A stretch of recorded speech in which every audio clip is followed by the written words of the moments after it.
தோழர்களே தோழியர்களே வணக்கம். இன்றைக்கி நம்ம பார்க்க போகிற விஷயம் பார்த்திங்கன்னா, கோழிகளுக்கு சளி பிடிக்கும். இந்த சளிக்கு வந்து என்ன சித்த மருத்துவத்தில் என்ன மாதிரி ஒரு தீர்வை காண முடியும் அப்படின்றத பற்றி தான் பார்க்க போகிறோம்.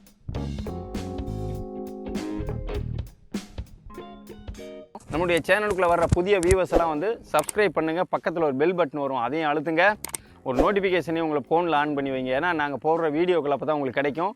சில பேருக்கு வீடியோ கிடைக்கிறது இல்லை அப்படின்னு சொல்லுவீங்க. அப்போ நோட்டிஃபிகேஷன் ஆனில் இல்லாமல் ஆப்பில் இருந்துச்சுன்னா கிடைக்காது. அதனால் அதை ஆன் பண்ணி வைங்க. இப்போ வந்து அடுத்தடுத்து வீடியோக்களை தொடர்ந்து பாருங்கள். நீங்களும் வந்து ஒரு 5 பேர் 10 பேருக்கு சப்ஸ்கிரைப் பண்ண சொல்லி ஷேர் பண்ணி விடுங்க. ஏன்னா ஷேர் பண்ணி சப்ஸ்கிரைப் பண்ணால் தான் அவங்க பலன் அடைய முடியும். அதுக்காக தான் நம்ம இதெல்லாம் சொல்லிக்கிட்டு இருக்கோம். ஏன்னா நம்ம ஃப்ரீயாக எவ்வளோ சொல்லிகிட்டு இருக்கோம். இதை வந்து நீங்கள் உங்களுடைய நண்பர்களுக்கு, தோழர்களுக்கு, தோழியர்களுக்கு அனுப்பிவிட்டு சப்ஸ்கிரைப் பண்ண சொல்லுங்கள். லைக் பண்ணுங்கள். வீடியோவை பார்த்தோன்னே லைக் பண்ணுங்கள். அப்போ தான் நிறைய பேருக்கு அது சென்றடையும், நிறைய பேர் பார்ப்பாங்க.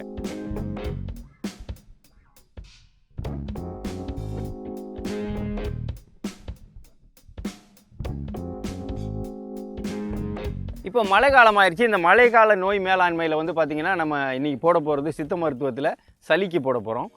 ஒரு 15 நாளைக்கு தொடர்ந்து கொடுத்துக்கிட்டு வரணும். கொடுக்கும்போது கொஞ்சம் கொஞ்சமாக சளி குறையும். அதாவது அதிகப்படியான சளி இருந்தால் அவ்வளோ தூரம் கேட்கும்னு சொல்ல முடியாது. ஆனால் நீங்கள் ட்ரை பண்ணி பார்க்கலாம்.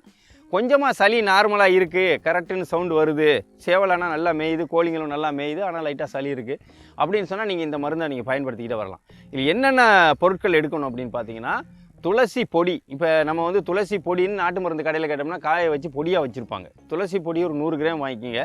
தும்பை பொடி ஒரு 100 கிராம் வாங்கிக்கோங்க. ஆடுதொடா பொடி ஒரு 100 கிராம் வாங்கிக்கோங்க.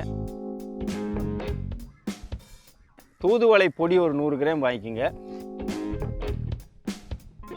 கண்டங்கத்திரி பொடி ஒரு 100 கிராம் வாங்கிக்கோங்க. இந்த பொடி எல்லாமே பவுடராக இருக்கும். இந்த பவுடராக வாங்கிக்கிட்டு எல்லாத்தையும் சம அளவு வாங்கிக்கிட்டு ஒரு லைட்டான சூட்டில் வறுத்துக்குங்க. எல்லாத்தையும் போட்டு வறுத்துங்க. தேன் வாங்கிக்கிங்க. தேன் வாங்கிட்டு என்ன பண்ணுங்கள், இந்த பொடியை அப்படி எடுத்து வச்சு லைட்டாக வறுத்து வச்சா போதும், அதிகம் வறுக்க தேவையில்லை. லைட்டாக வறுத்து வச்சுங்க. தேனில் இப்போ கோழிக்கு சளியாக இருக்குது அப்படின்னு சொன்னால் கொஞ்சம் பொடியை எடுத்து ஒரு சின்ன ஒரு மூடியோ இல்லது சின்னதாக ஏதாவது ஒரு டப்பா எடுத்துக்கிட்டு அதில் கொஞ்சம் பொடியை கொட்டுங்க. ஒரு ஸ்பூன் அளவில் பொடியை கொட்டி கொஞ்சம் போல் தேன் அதில் விட்டு குழப்புங்க. அப்படியே ஒரு சுண்டைக்காய் அளவுக்கு வந்தோடனே அந்த உருண்டையை எடுத்து அதை வாய் உள்ளுக்கு போட்டுவிட்ருங்க. தண்ணியெல்லாம் ஊற்ற வேணாம். நல்லா தொண்டை உள்ளுக்கு போட்டுவிட்ருங்க. உள்ளே போயிடும். இதே மாதிரி ஒரு நாளைக்கு 2 வேளை தொடர்ந்து 15 நாளைக்கு சளி இருக்க கோழிகளுக்கு இதை செஞ்சுட்டு வாங்க. இப்போ இதில் சளி மட்டும்தான் இருக்குது, வேறு வெள்ளை கழிச்சல் அது மாதிரியெல்லாம் இல்லை அப்படின்னு சொன்னால் இது கண்டிப்பாக கேட்கும். சரிங்களா? நார்மலான சளி குஞ்சுகளுக்கு இருக்கும்போது அந்த சுண்டைக்காயில் அளவில் எடுத்துக்கிறதுல பாதி, அதில் பாதி எடுத்து குஞ்சுகளுக்கு கொடுக்கலாம். வாய் உள்ளுக்கு கொடுத்துடணும். அதே மாதிரி கொடுத்துக்கிட்டு வாங்க. தொடர்ந்து 15 நாளைக்கு கொடுங்க.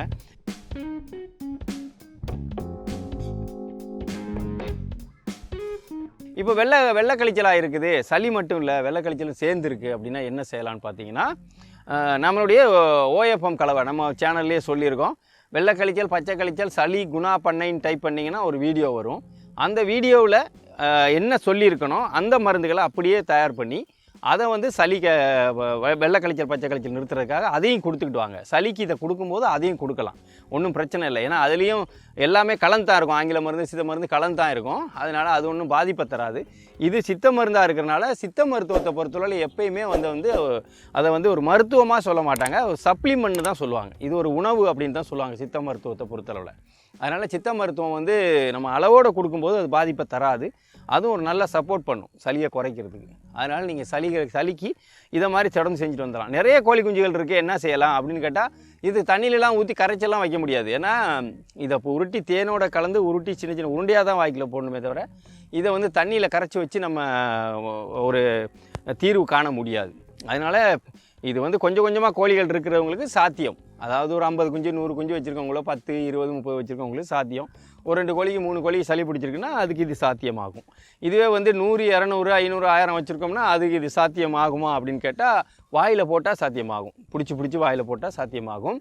இதுவே வந்து தண்ணிக்குள்ளே கரைச்சி வச்சு பொதுவாக குடிக்க வைக்கிறதுன்றது சாத்தியப்படாது.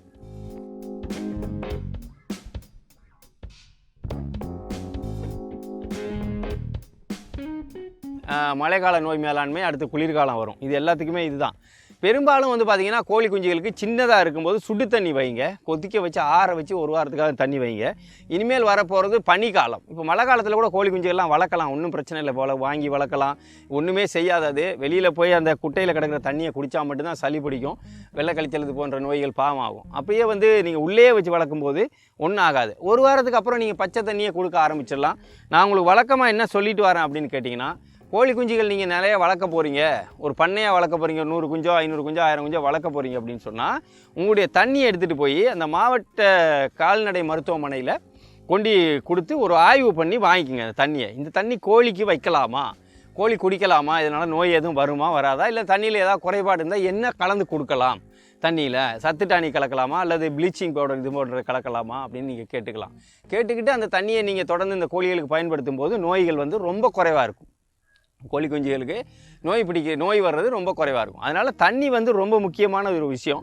சின்ன குஞ்சுகளுக்கு நீங்கள் முதல்ல ஒரு வாரத்துக்கு சுடு தண்ணி வைக்கலாம், அப்புறமா நீங்கள் கொஞ்சம் கொஞ்சமாக பச்சை தண்ணியை கொடுத்து பழக்கிடலாம், அதனால் ஒன்றும் பிரச்சனை இல்லை. ஏன் சுடு தண்ணியை கொடுக்க சொல்கிறோம் அப்படின்னா, சின்னதாக அந்த 7 நாளைக்குள்ளே உட்பட்ட குஞ்சுகளுக்கு வந்து பார்த்திங்கன்னா நீங்கள் வளர்க்கும் போது ரெக்கை தொங்கி ஒன்று ஒன்றா செத்து போகுதுன்னு சொல்லுவீங்க.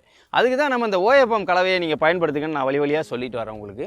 இந்த OFM கலவையை அதை பார்த்து 1 லிட்டருக்கு 15 ml, அதே 1 லிட்டருக்குள்ளே 1 ml வைமரால், ஒரு 5 ml லிவர் டானிக்கு, 3 மாத்திரை செப்ரான் DS 400 mg, இந்த மாத்திரை 3 இந்த தண்ணிக்குள்ளே கரைச்சி ஒரு 5 நாளைக்கு 6 நாளைக்கு இந்த குஞ்சுகளுக்கு, ஒரு குஞ்சுக்கு ரெக்க தொங்கினாலும் எல்லா குஞ்சுகளுக்கும் கொடுங்க.